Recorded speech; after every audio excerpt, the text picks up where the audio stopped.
nagbabagang balita sa oras na ito.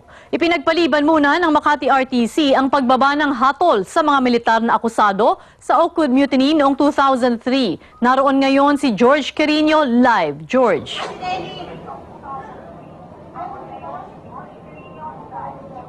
Jing, ilang saglit pa lamang nakakalipas mula ng tuluyang isara ni Judge Oscar Pimentel ng Makati Regional Trial Court ang mahigit 7 taon na paglilitis sa kasong kudeta ng mga sundalong magdalo.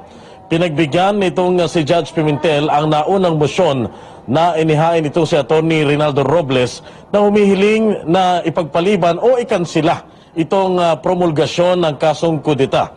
Ayon kay Judge Pimentel, bagamat pinaghirapan nila ang paglilitis at ang 2 buwan na pagsusulat ng 260-page na decision sa kasong ito, minabuti niyang hindi na ituloy ang promulgasyon at pagbigyan ng kahilingan ng panig ng depensa dahil nagsalita na ang Kongreso, nagsalita na rin ang punong ehekutibo ng bansa na nagbibigay ng amnestiya sa mga sundalong magdalo.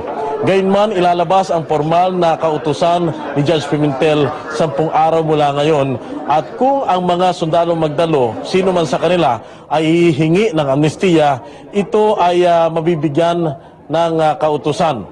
Samantala, labis sa mga ikinagalak ng panig ni Senador Trillanes ang desisyon ng Korte at hiniling na rin ng kanyang abogado na mabigyan ng kalayaan itong senador. Bagay na hindi naman kinontra ng panig ng prosecution. Ayon kay Atty. Richard Padulyon, minabuti nilang sundin na lamang ang utos ng ehekutibo na nagbibigay nga ng amnestiya dito sa mga sundalong magdalo.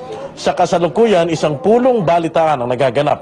Nagsasalita si Senador Trillanes at ang kanyang abogado sa harap ng mga mediaman sa loob mismo ng korte kung saan ibinaba ang desisyon ni Judge Pimentel. Jing. Maraming salamat, George Carino. Maging una sa balita, i-text ang Alert On sa 2366. Manatiling nakatutok sa ABS-CBN para sa iba pang nagbabagang balita. Magandang umaga.